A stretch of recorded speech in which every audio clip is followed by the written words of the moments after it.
Moje ime je Gregor Tomše, v fundaciji sem zaposlen kot generalni sekretar in vodim tudi vse te trgovine fundacije Vincenza Draksarja, ki se ukvarjajo s ponovno rabo.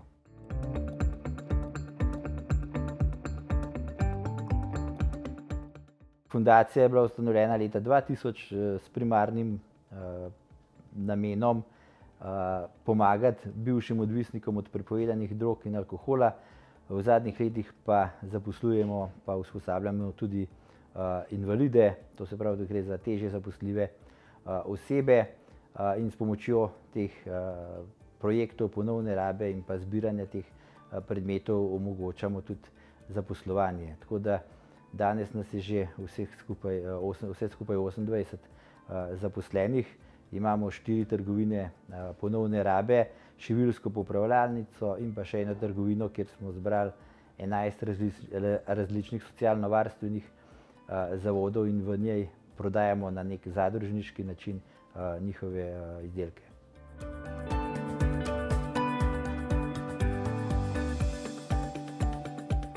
Ponovna uporaba pomeni, da nekih predmetov, ki jih ljudje ne potrebujejo več in jih namenijo za zbirne centre oziroma za odpad, mi zbiramo, očistimo, predelamo, popravimo in damo spet v prodajo po nekih simboličnih cenah. To pomeni, da nek predmet, ki bi brez našega delovanja končal na deponiji odpadkov, dobi čez čas novega lastnika, ki ga lahko, bom rekel, spet ta predmet uporablja naprej.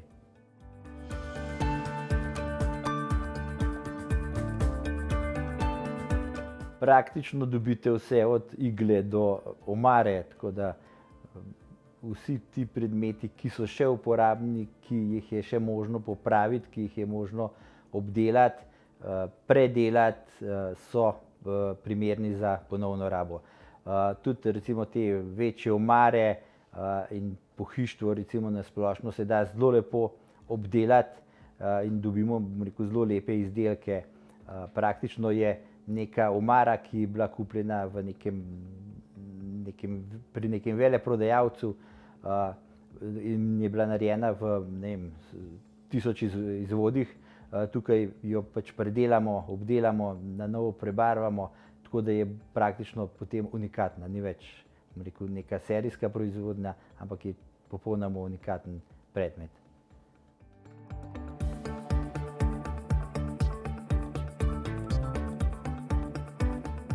Mi delujemo zdaj na tem področju 8. leto, začeli smo 2012, na začetku je bilo zelo veliko skepse, tudi je bilo neko stigmo pri ljudeh, nek odpor. Večkrat je kdo rekel, ja, zdaj jaz bom pri vam kupil kozarec, ker ne vem, kdo je pil iz njega, kolikokrat je bil že uporabljen. Pa smo mi pač dali primer nekega gostinskega lokala, kjer tudi za vsakega gosta ne odprejo nove sarže oziroma novih kozarcev, tako da verjetno tisti kozarci ali pa, ne vem, krožniki v gostilni so verjetno večkrat rabljeni, kot pa, bom rekel, tisti, ki jih mi tukaj prodajamo.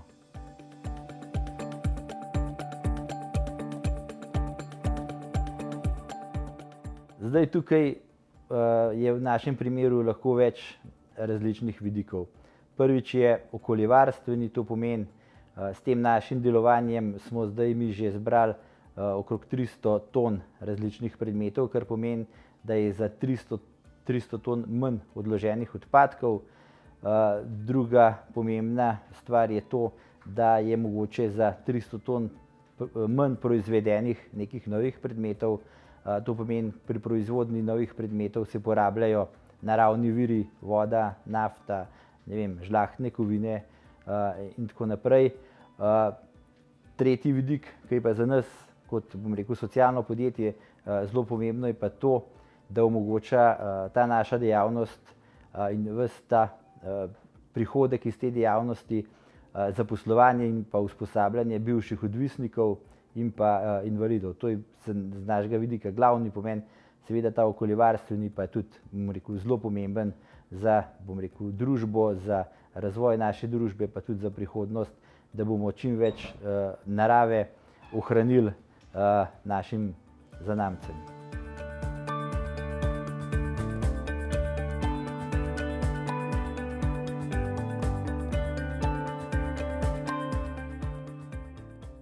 Ponovna raba je zelo pomemben del vseh teh projektov, ki se izvajajo v Sloveniji, po svetu. Recimo, če omenim krožno gospodarstvo, zero waste, vsi ti projekti zajemajo tudi ponovno rabo kot, bom rekel, zelo pomemben del vseh teh projektov. Tako da jaz mislim, da ponovna raba ima prihodnost, da bojo ljudje skozi bolj ozaveščeni v pomen ponovne rabe in pa, bom rekel, tudi na ostale okoljevarstvene vidike, ki jih bomo mogli v prihodnosti upoštevati za, bom rekel, boljše življenje vseh nas.